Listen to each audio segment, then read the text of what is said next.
ತಾಲೂಕು ಆಡಳಿತ, ತಾಲೂಕು ಪಂಚಾಯತ್ ಹಾಗೂ ಹೊನ್ನಾವರ ತಾಲೂಕಿನ ವಿವಿಧ ಇಲಾಖೆಗಳ ಸಂಯುಕ್ತ ಆಶ್ರಯದಲ್ಲಿ ತಾಲೂಕು ಮಟ್ಟದ ಜನಸ್ಪಂದನಾ ಕಾರ್ಯಕ್ರಮ ಮಾವಿನಕುರ್ವ ಗ್ರಾಮ ಪಂಚಾಯತ್ ವ್ಯಾಪ್ತಿಯ ನವದುರ್ಗ ದೇವಸ್ಥಾನದ ಸಭಾಭವನದಲ್ಲಿ ನಡೆಯಿತು.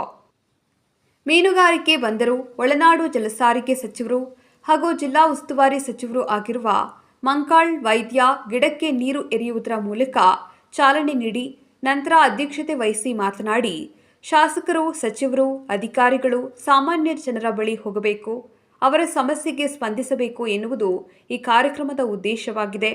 ಈ ಸಭೆಯಲ್ಲಿ ಬಂದಿರುವ ನಿಮ್ಮ ಸಮಸ್ಯೆಯನ್ನು ಸರ್ಕಾರದ ಗಮನಕ್ಕೆ ತಂದು ಕೆಲಸ ಮಾಡಿಕೊಡುತ್ತೇವೆ. ಸ್ಥಳೀಯ ಅಧಿಕಾರಿಗಳಲ್ಲಿ ಆಗುವ ಕೆಲಸವನ್ನು ಇಲ್ಲಿಯೇ ಬಗೆಹರಿಸಿಕೊಳ್ಳುತ್ತೇವೆ. ಅಧಿಕಾರಿಗಳು ಜನಪ್ರತಿನಿಧಿಗಳ ಜೊತೆ ಇರಬೇಕು ಎನ್ನುವುದು ನಿಮಗೆ ಸ್ಪಂದಿಸಿ ನಿಮ್ಮ ಮನೆಗೆ ಹೋಗಿ ಮಾಡಿಕೊಡಬೇಕು ಈ ಕಾರ್ಯಕ್ರಮದ ಉದ್ದೇಶ. ನನ್ನ ಜನ ನನ್ನ ಕ್ಷೇತ್ರದ ಜೊತೆಗೆ ಇದ್ದೇನೆ, ಅಧಿಕಾರಿಗಳ ಜೊತೆಗೂ ಇದ್ದೇನೆ. ಸರ್ಕಾರದಿಂದ ಸಾಧ್ಯವಾಗದೇ ಇದ್ದರೂ ನಾನು ಮಾಡುತ್ತೇನೆ. ಅಧಿಕಾರ ಇರಲಿ ಬಿಡಲಿ, ನಿಮ್ಮ ಜೊತೆ ಇರ್ತೇನೆ. ಮಾವಿನಕುರ್ವ ರಸ್ತೆಗೆ 3 ಕೋಟಿ ಮಂಜೂರು ಆಗಿದೆ. ಮಳೆ ಮುಗಿದ ನಂತರ ಕೆಲಸ ಪ್ರಾರಂಭ ಆಗುತ್ತದೆ. ಈ ಊರು ನಂದೇ. ಇಲ್ಲಿಯ ಅಭಿವೃದ್ಧಿ ನನಗೆ ಮುಖ್ಯ. ರಾಜಕೀಯ ಮಾಡದೆ ಬಿಜೆಪಿ, ಕಾಂಗ್ರೆಸ್ ಎನ್ನುವುದು ಬಿಟ್ಟು ಅಭಿವೃದ್ಧಿ ಮಾಡುತ್ತೇನೆ ಎಂದರು. ಜನರ ಬಳಿ ಹೋಗಬೇಕು, ಜನರ ಬಳಿ ಹೋಗಿ ಅಲ್ಲಿ ನೀವು ಕೆಲಸ ಮಾಡಿಕೊಟ್ಟು ಬರಬೇಕು. ನೀವು ನಮ್ಮ ಜೊತೆ ಇದ್ದೀರಿ, ನನ್ನ ಸಹಾಯ ಮಾಡಿದಿರಿ, ಸಹಕಾರ ಮಾಡಿದಿರಿ, ನಿಮ್ಮ ಜೊತೆ ಕಾಲ ಕಳೆಯಬೇಕು ಅಂತ ನಿಮ್ಮ ಕೆಲಸ ಮಾಡಿಕೊಡ್ಬೇಕು ಅಂದರೆ ಇಲ್ಲಿ ಬರಬೇಕು. ಯಾವುದೇ ರೀತಿಯಲ್ಲಿ ವ್ಯತ್ಯಾಸ ಆಗೋದಿಲ್ಲ, ಸಾಧ್ಯನೇ ಇಲ್ಲ ಅನ್ನುವಂಥ ಬ್ರಿಡ್ಜನ್ನು ತಂದವನ. ಅದಕ್ಕೆ ಇಲ್ಲಿ ರಾಜಕಾರಣ ಹೊಂದುವಂಥ ಕಡೆಗೆ ಏನೆಲ್ಲ ಹೋಗ್ತು, ಏನೆಲ್ಲ ಆಯಿತು, ಉದ್ಘಾಟನೆಗೂ ನಾನೇ ಬರ್ತೇನೆ. ಏನೇ ಬಂದರೂ ಈಗ ಮತ್ತೆ ಹೊಸ ಶುರುವಾಗಿದೆ. ಏನೇ ಬಂದರೂ ಇನ್ನೇನು ನಮ್ಮ ಹತ್ರ ಪ್ರೂಫ್ ಸಮೇತ ಇದೆ. ನಾವು ಸುಳ್ಳು ಹೇಳಿ ಅಥವಾ ಯಾರೋ ಬಂದಿದ್ದನ್ನು ಬುದ್ಧಿ ಪೂಜೆ ಮಾಡೋ ಅಭ್ಯಾಸ ನಮಗಿಲ್ಲ. ನಮ್ಮ ಉದ್ದೇಶ ಅಷ್ಟೇ, ಸ್ಟಾರ್ಟಿಂಗಲ್ಲೇ ಇದೆ. 50 ಕೋಟಿ ನಿಧಿ ಬಂದರು ಅಥವಾ 3 ಕೋಟಿ ರೂಢಿಗೆ ಬಂದರೂ ಇದು ಹಣ ನೀವು ಕಟ್ಟಿದ ಟ್ಯಾಕ್ಸ್, ನಿಮ್ಮ ಹಣವನ್ನು ಮತ್ತೆ ವಾಪಸ್ ಬಂದು ನಿಮಗೆ ಮುಗಿಸೋದ್ರ ಜೊತೆಯಲ್ಲಿ ನಿಮಗೆ ಸುರಕ್ಷಿತವಾದಂಥ ವ್ಯವಸ್ಥೆಯನ್ನು ಮಾಡಿಕೊಡೋದು ನನ್ನ ಕೆಲಸ. ಆ ಕೆಲಸಕ್ಕೆ ನೀವು ಇಟ್ಟಿದ್ದೀರಿ, ನಾನು ಕೇಳ್ಕೊಳ್ತೀನಿ. ನಿಮ್ಮ ಕೆಲಸ ಮಾಡಿ ಅದು ಎಲ್ಲೂ ಚಾರ್ಜು ತಪ್ಪದೆ ಕೆಲಸವನ್ನು ಮಾಡ್ತಾ ಇದ್ದೀನಿ, ಮುಂದೆ ಮಾಡಿ. ಭಟ್ಕಳ ಉಪವಿಭಾಗಾಧಿಕಾರಿ ಡಾಕ್ಟರ್ ನಯನ ಮಾತನಾಡಿ, ಸರ್ಕಾರದ ಯೋಜನೆಯ ಪ್ರಯೋಜನ ಸಾರ್ವಜನಿಕರು ಪಡೆದುಕೊಳ್ಳಬೇಕು. ಆರೋಗ್ಯಕ್ಕೆ ಸಂಬಂಧಪಟ್ಟಂತೆ ಅಧಿಕಾರಿಗಳು ಜಾಗೃತಿ ವಹಿಸಬೇಕು.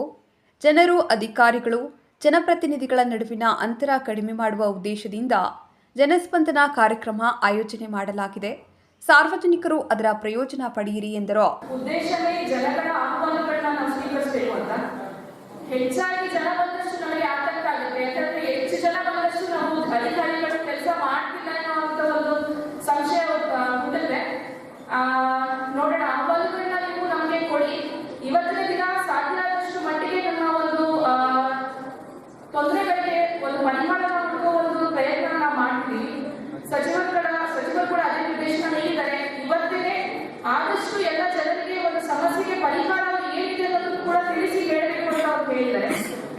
ಎಲ್ಲ ಸಾರ್ವಜನಿಕರನ್ನ ನಾವು ವಿನಂತಿ, ನಿಮ್ಮ ಆಹ್ವಾನಗಳನ್ನ ಬರೆದುಕೊಂಡು ಅಲ್ಲಿ IPGR ಸಿಸ್ಟಮ್ ಅಂತ ಇದೆ, ಅಲ್ಲಿ ಒಂದು ಕಂಪ್ಯೂಟರ್ನಲ್ಲಿ ಅಪ್ಲೋಡ್ ಮಾಡಿ ಸ್ಕ್ಯಾನ್ ಮಾಡಿಸಿ ಆನಂತರ ಇಲ್ಲಿ ಬಂದ್ರೆ ಮುಂದಿನ ದಿನಗಳಲ್ಲಿ ನೀವು ಯಾವ ಇಲಾಖೆಗೆ ಹೋಗ್ಬೇಕು ಅಥವಾ ಎಲ್ಲಿ ಹೋಗಿ ನೀವು ಅದನ್ನ ಫಾಲೋ ಅಪ್ ಮಾಡಬೇಕು ಅನ್ನೋದ್ರ ಬಗ್ಗೆ ನಿಮಗೆ ಮಾಹಿತಿ ಸಿಗುತ್ತೆ. ಇಲ್ಲಾಂದ್ರೆ ಇಲ್ಲಿ ಕೊಟ್ಟು ಹೋದ್ವಿ, ನಮಗೆ ಗೊತ್ತಿಲ್ಲ, ಜನಸ್ಪಂದನ ಕಾರ್ಯಕ್ರಮದಲ್ಲಿ ಕೊಟ್ಟು ಹೋದ್ವಿ, ಮುಂದೆ ಏನಾಯಿತು ಅನ್ನೋದು. ಮಾವಿನಕುರ್ವ ಗ್ರಾಮ ಪಂಚಾಯಿತಿ ಅಧ್ಯಕ್ಷ ಪೀಟರ್ ಮೆಂಡಿಸ್ ಮಾತನಾಡಿ, ಗ್ರಾಮ ಪಂಚಾಯತ್ ವ್ಯಾಪ್ತಿಯಲ್ಲಿ ಸಾಕಷ್ಟು ಅಭಿವೃದ್ಧಿಯಾಗಿದೆ. ಕೆಲವು ರಸ್ತೆಗಳು ಕಾಂಕ್ರೀಟ್ ರಸ್ತೆ ಆಗಬೇಕಿದ್ದು ಅದಕ್ಕೆ ಅನುದಾನ ಒದಗಿಸಿಕೊಡಬೇಕಿದೆ. ಗ್ರಾಮ ಪಂಚಾಯತ್ ವ್ಯಾಪ್ತಿಯ ಸಮಸ್ತ ಅಭಿವೃದ್ಧಿಗೆ ಸಚಿವರ ಸಹಕಾರ ಅಗತ್ಯವಿದೆ ಎಂದರು. ಸಮಾಜದಲ್ಲಿ ನೋಡುವಂತ ಕಣ್ಣೋಟಕ್ಕೆ ಬೇರೆ ಬೇರೆ ವಿಚಾರ ಕಾಣಬಹುದು. ಆದರೂ ನಾವು ಮಾಡುವಂತಹ ಒಳ್ಳೆಯ ಕೆಲಸಕ್ಕೆ ದೇವರು ಸದಾನಿತ್ಯ ಫಲಭರಿತರಾಗಿರ್ತಾರೆ. ನಮಗೆ ಅವರ ಫಲ ದಿನನಿತ್ಯ ಇರ್ತದೆ. ಈ ನಾವು ಇಲ್ಲಿ ನಡೆದಂತಹ ಒಳ್ಳೆಯ ಕೆಲಸ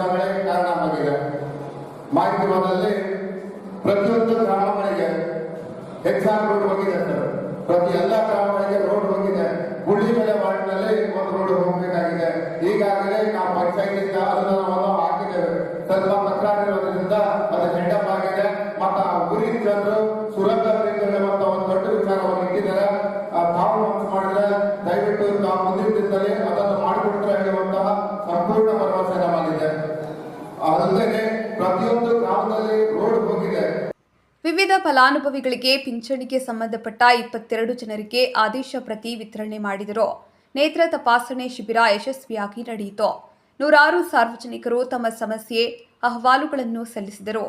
ಸಚಿವರು ಅಧಿಕಾರಿಗಳ ಮೂಲಕ ಕೆಲವು ಸಮಸ್ಯೆಗಳನ್ನು ಸ್ಥಳದಲ್ಲೇ ಪರಿಹಾರ ಒದಗಿಸಿದರು.